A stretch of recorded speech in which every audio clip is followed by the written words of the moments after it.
നമുക്കിന്നൊരു സർപ്രൈസ് എടുക്കാൻ പോയാലോ? അതെ, ഇന്ന് എൻ്റെ അപ്പൻ്റെ അമ്മ 25ാമത്തെ വെഡിങ് ആനിവേഴ്സറി ആണ് കേട്ടോ. പോകുന്ന വഴിക്ക് നല്ല മഴയുണ്ട്. അപ്പോൾ അത് ഒറ്റ മണിക്കൂർ കൊണ്ടാണ് കേട്ടോ ഒന്ന് സർപ്രൈസ് സെറ്റാക്കിയത്. വീട്ടിലെല്ലാം സെറ്റാക്കി വെച്ചോണ്ട് എൻ്റെ അനിയത്തി ഞങ്ങളെയും കാത്ത് അവിടെ ഇരിക്കുകയാണ് കേട്ടോ. അപ്പം ഞങ്ങളിത് അവിടെ എത്തിയിട്ടുണ്ട്.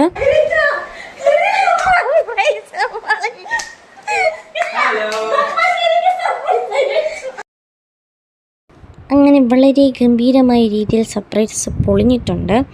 ചെറിയ വിഷമമുണ്ട്, എന്നാലും സാരമില്ല. അടുത്ത വെഡിങ് ആനിവേഴ്സറിക്ക് നമുക്കത് സെറ്റാക്കാം. അപ്പോൾ ഇത് അവരെ കേക്ക് കട്ടിങ് കഴിഞ്ഞു. അപ്പോൾ ഇവരുടെ 25ാമത്തെ വെഡിങ് ആനിവേഴ്സറിയാണ് കേട്ടോ. അടിയും സന്തോഷം ഒക്കെ ആയിട്ടുള്ള ഒരു 25ാമത്തെ വെഡിങ് ആനിവേഴ്സറിയാണിത്. അങ്ങനെ കേക്കൊക്കെ മുറിച്ച് കേക്കൊക്കെ കഴിച്ച് ഞങ്ങളിത് അവിടെ നിന്ന് ഇറങ്ങിയിട്ടുണ്ട്. അപ്പോൾ അടുത്ത വ്ളോഗുമായി കാണാം. ബൈ.